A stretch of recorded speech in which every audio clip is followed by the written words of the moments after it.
God said, Gideon, you said you are not qualified. Yes, I know you are not qualified, but I will make of you a qualified man for the job. So Gideon said, well, if you think I can make it, then let me put you to test. I don't believe what you are saying because I know I'm not capable.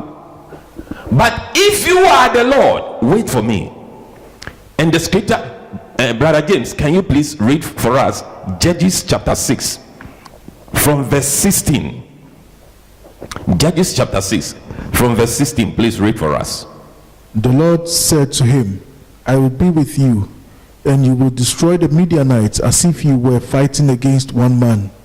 Gideon replied, if you are truly going to help me, show me a sign to prove that it is really the Lord speaking to me. Don't go anywhere until I come back and bring my offering to you. He answered, I will stay here until you return. Gideon hurried home. He cooked a young goat, and with a basket of flour he baked some bread without yeast. Then, carrying the meat in a basket and a broth in a pot, he brought them out and presented them to the angel who was under the great tree. The angel of the Lord said to him, place the meat and the unleavened bread on this rock and pour the broth over it. And Gideon did as he was told. Then the angel of the Lord touched the meat and the bread with the tip of the staff in his hand, and fire flamed up from the rock and consumed all that he had brought. And the angel of the Lord disappeared. Hallelujah. Amen. Hallelujah. Now, we have just read a little bit about the encounter between Gideon and the angel. Gideon did not know that it was an angel speaking to him. He thought probably it might be a prophet or somebody who is trying to pull his leg and endanger his life. So even though he was afraid, he was cautious. Sometimes we have to be cautious when God is speaking. Now, but all you need is just one sign for God. But Gideon, because he was afraid, he wanted to be sure of sure. So he's going to test God 3 times. He would have even tested God 4 times. But God said, you are too afraid. After the 3rd testing, God said, enough. I will give you the 4th test. Okay? I want to prove to you. God understands us. Say, God understands us. Say, God understands us. The God we serve is very patient. When it comes to his work, especially when God takes interest in a man, he's patient with that man. When Gideon was doubting and said, if you really think what you are saying is right, wait for me, I am going to bring you my offering. The angel waited. Now, we don't know how long he took to go home. He didn't tell anybody of this.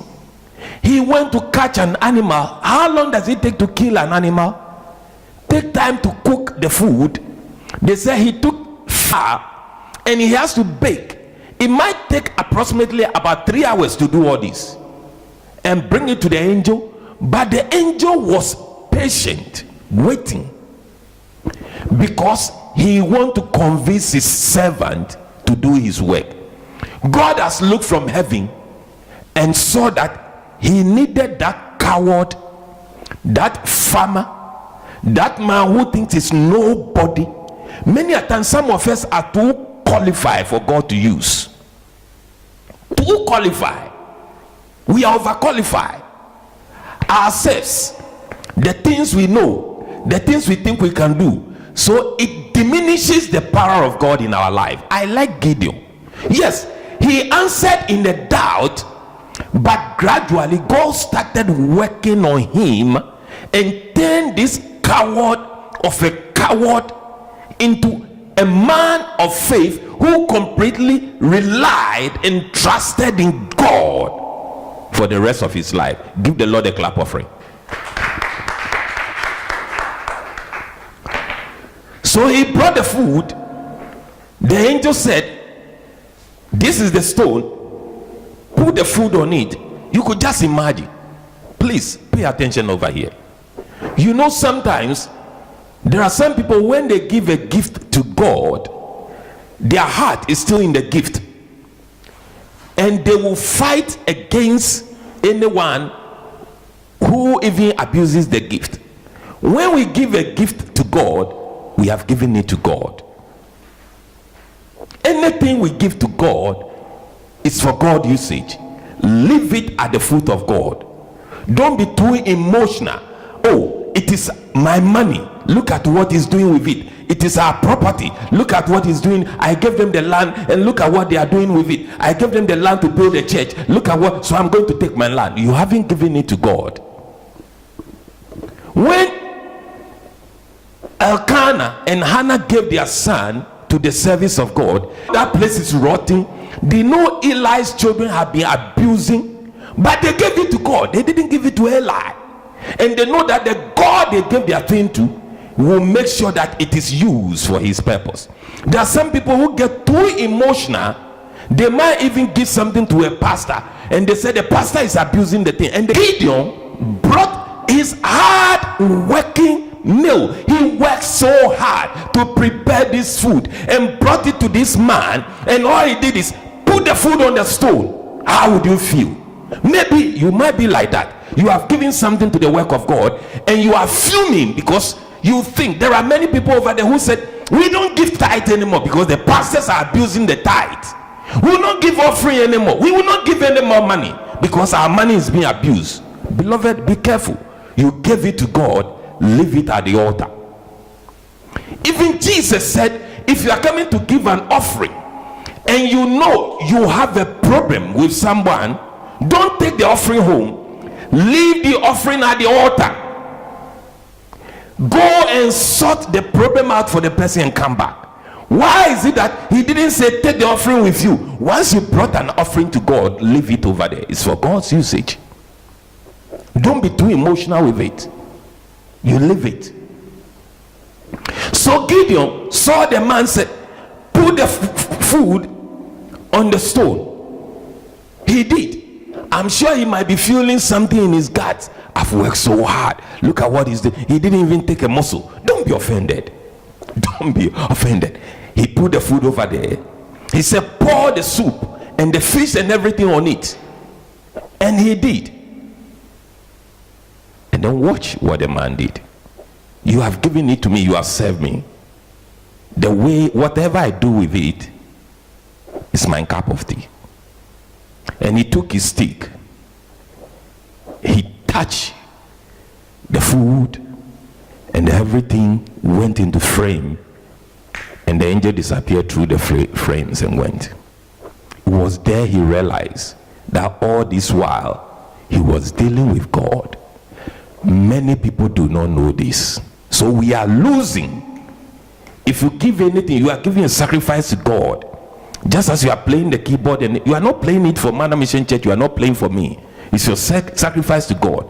If you think, oh, the pastor is not paying me, I don't get any money for doing that, so I'll go another church where they will pay me, you are not getting any blessing. Hallelujah. So the angel went through the fire, and Gideon, in the scriptures, Moses said, if you see God, you will die. So when the angel left and he saw that he was an angel, he thought he would die. There are lots of misconceptions in the church. Now the angel has come to give you an assignment. If you die, how can the assignment happen? There are so many Christians who are not reasoning. You will not die. After that, even though the angel has disappeared, he spoke to him. Gideon, you said you want to know if I'm the one speaking to you. I've proven to you that I'm the one speaking to you. Now go and do the rest. He went home. He didn't tell anybody because his father, the whole clan was serving idols, and his father was the chief priest who was serving at this shrine of Baal. Right by their house, they have built a grove for Baal, and the father was the priest. So you could see where it's coming from, idol home. And God is calling him from idol worship to come and deliver. Now when he went home, he didn't know what to do, because the angel said, go and clear the things in your father's home, solve the problem in your father's home, that idol worship, because God wants to build him step by step. You see, you have to finish little things first before you progress to the big. The little things that you are giving, look over instrument, do this, arrange chess, come early, do this, and you are not faithful in little, Jesus said, I will not give you much. So first of all, God wants to see, he said, go in this might, I've given you might, go and conquer the idol worship, because you need that first step to be able to do the big one. Say, God will give me a little, and if I do it well, then he will promote me. The assignment he has never fought before. So God said, get rid of the idol. God was preparing him, psychologically working on him. He did that to everyone. So he went, and in the middle of the night, God spoke to him. What you have to know is, even though he's a peasant farmer, he was also well to do, because Bible said he has 10 servants.